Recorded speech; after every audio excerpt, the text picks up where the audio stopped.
Hello everyone, welcome to another Let's Play. This time we have Castlevania Dawn of Sorrow, the first DS game of the Castlevania Metroidvania series. And as always, the first area of Dracula's castle, or just this castle in general, it's gotta be great, so let's see if Dawn of Sorrow fits the bill.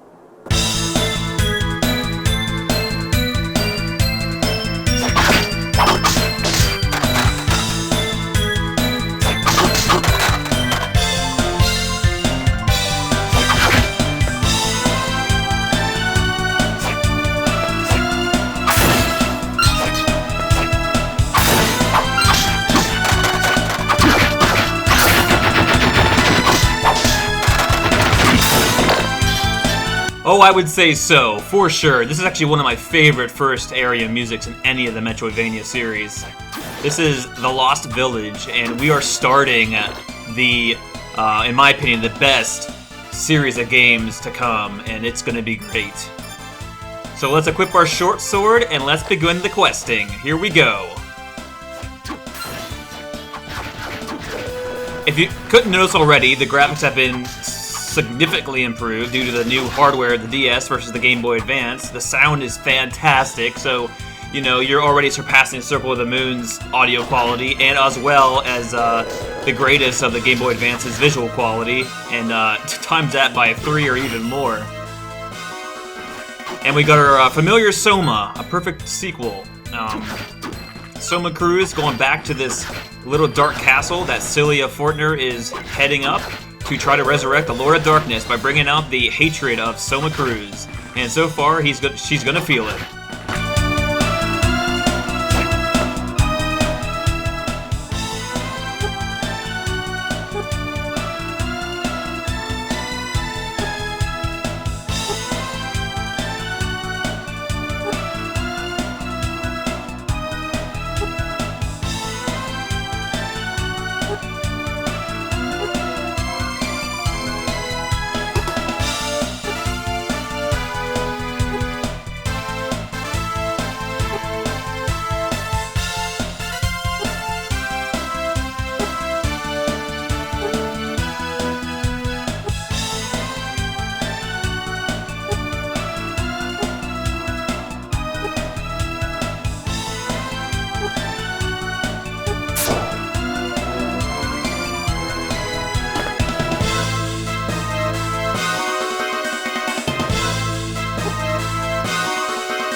Alright, and now we got the familiar Yoko Bellnades, this time with us. Although, don't get used to it, there's no escort missions in this game. This is pretty much the only time this happens.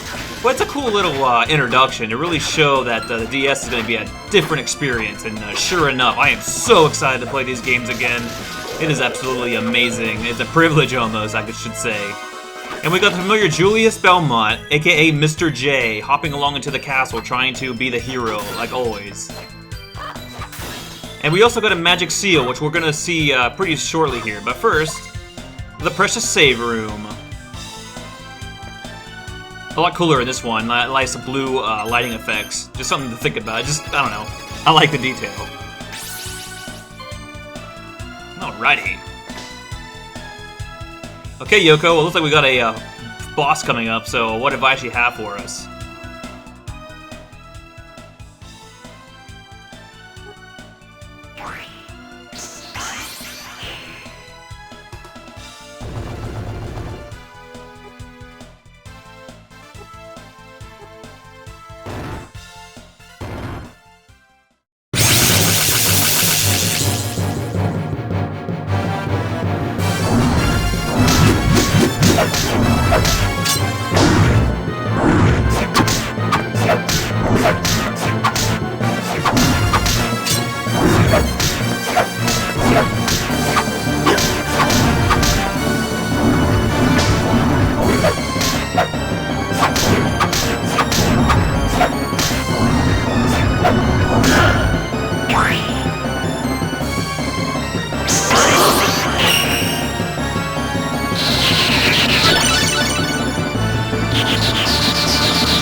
Alright, first boss, the flying armor. Remember the flying armor? We got that soul gratis from the first game, but this game we actually had to fight the beast, and it's pretty cool.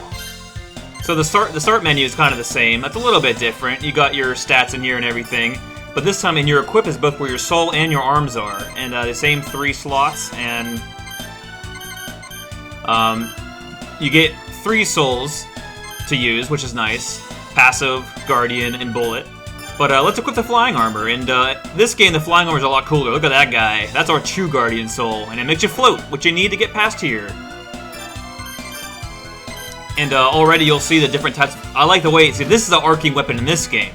Instead of just the same animation where your arm goes down and the sword's there, it actually looks like you have a big sword and you're wielding it, so I like that effect. Also, if you look, you can see the flying armor's like memorabilia in here. It kind of shows you this is where he was lurking, and you got to use the flying armor here. Really cool detail, and that's the only room I believe that has that background in it. As well as for the DS graphic capability, you see there's a 3D-like effect, or a pseudo-3D-like effect in the background. Something very gorgeous to look at. And there's a lot to say about the new mechanics in this game. And it's going to be hard to touch on them all here and there, but as you can see, the beginning area in this game does something different. It introduces you to all of these different weapons you can use. Spear, mace, claymore. So there's a few types of weapons. Straight sword, dagger, arcing weapon, or great sword, I guess. A blunt weapon, like a hammer, and finally a spear-like weapon. And they're all very useful in this game. The mace is the longest and slowest weapon, but usually the strongest damage-wise. And the spear is a little bit longer range, and but medium speed. And the way they do this game and the way they do upgrade systems is it's cool that they give you all of the weapons to play with at the same time. Although, ironically enough, the way that they do the weapon upgrade system in this game I actually really don't like. It's a great idea on paper, but poor execution, unless you're damn lucky. And you'll see what I mean by that shortly. But what I do like about this game is what you'll notice, and I had a lot of debate of how to get this to work, but luckily I had a few testers that helped me out and kind of pushed me in the right direction. So thank you for that. Is we got a dual screen. The DS is dual screen, so the second screen for Castlevania games, luckily, is just your map and your info for how much experience you need and enemy info and what souls you have equipped. So every time you hit an enemy, it flashes here instead of giving you the name on the screen. So I think that's pretty cool. So what's cool is that you can see the map at all times, so I never have to pause and kind of check out the map. So with that said, let's check out Yoko's little store here.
Alright, and this is the crafting system of this game, a new type of element for this game, and pretty much only this game, I believe.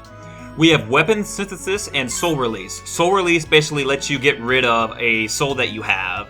Not too many reasons to use that unless you want to like lessen the magic used if you got more than one soul, which I'll explain. But weapon synthesis allows you to use a soul that you have and a weapon that you have and create a new weapon.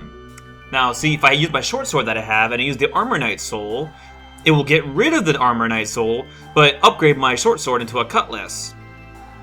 So let's try it out.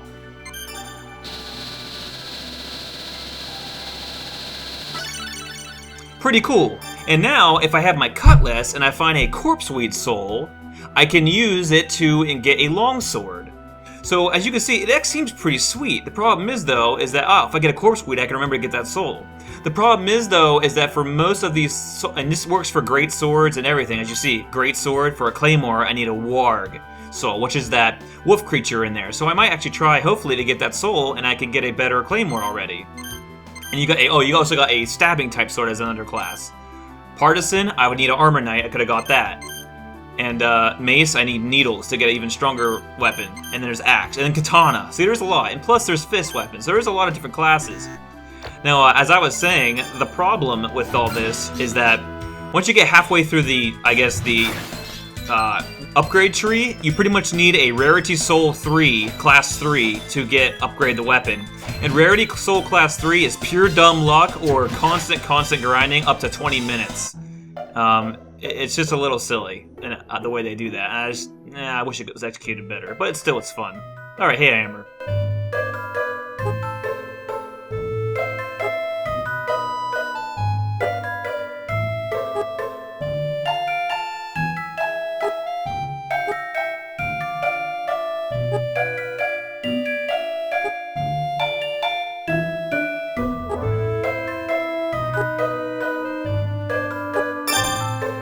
Alright, familiar hammer shop, which is, it doesn't make sense why he makes you have to purchase things now, because you should be your friend and ally, but, you know, I can't complain. I want store elements, fine. So let's get Castle Map 1, and look at that, you can see it dynamically appear, pretty cool. So it looks like we're going down first in this game. And these UMA news stories are basically hidden stories to find 3 super hidden monsters in this game. And then you just get better armor and stuff. Actually, we'll just increase our luck.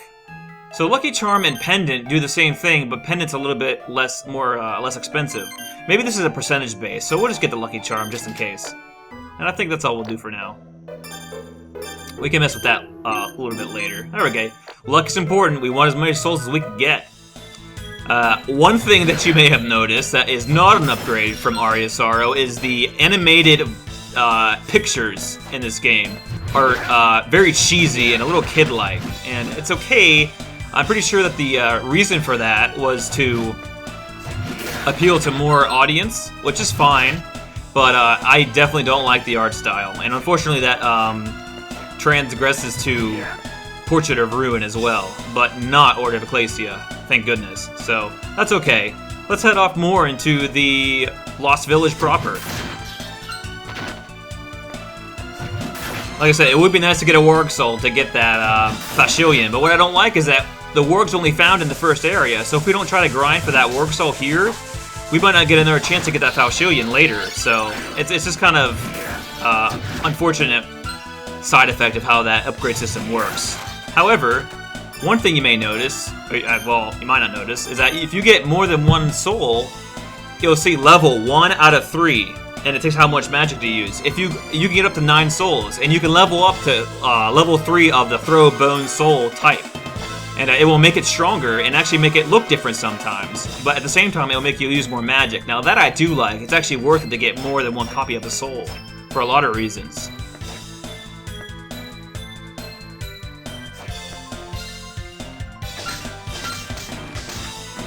Like I said, it's always nice to be able to see your map dynamically, and it breaks the little bit of flow and continuity if you have to constantly warp to your map, which I try to do as seldom as possible.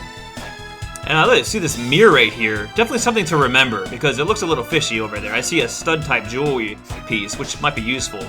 Something to remember already, all the way up here, and I guarantee you it's not essential. Another thing you may notice is that there's cool details. Like you can see that it's snowing outside those windows. They didn't have to do that. I just like that they did that. Plus the snow powder coming off the cars, and the cars having a little bit of hydraulics. Pretty cool. And we got some new enemies here. You'll see a lot of rehash. The Castlevania series is known for doing that. But also, you'll see some new things as well. Plus this new music track. You'll see a lot of new music tracks and some nice remastered ones. But until then, Celia, I am coming for you. Apparently she owns this castle. As you can see, she is on a billboard for it. Absolutely just can't believe I made it here. We're on the 5th game out of 7 of the Blattymeow project, and it's definitely in full fruition. We're definitely gonna complete this undertaking.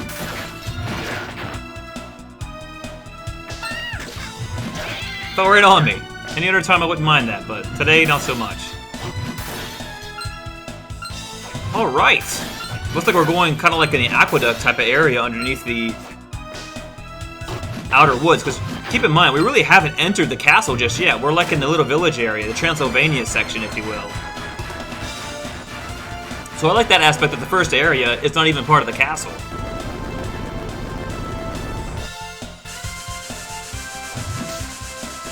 Come on, guys, we got a lucky charm. I want some pendants. Ah, the next area, Area 2, when we really first enter the, looks like kind of like a backdoor entrance of the castle. But until we do that, let's check up here really quick. As you can see, we need a really high jump to get over there. Not happening anytime soon. And we find ourselves back to the castle gate. Sure enough, alright Warg, here's one chance to get it! Ah, we didn't get it. Alright. See, that's one thing I don't like. It's almost, they almost are like encouraging soul grinding this time around, rather than it being a choice. And I don't like that, but you know what? We'll do the same rule. We get lucky, we'll find weapons. We'll do it good. So there's the introduction of Dawn of Sorrow. Hope you're excited as much as I am, and I will see you next time in this really cool looking transition area, by the way. Check this out, always different. Alright, get backdash too. See you guys next time.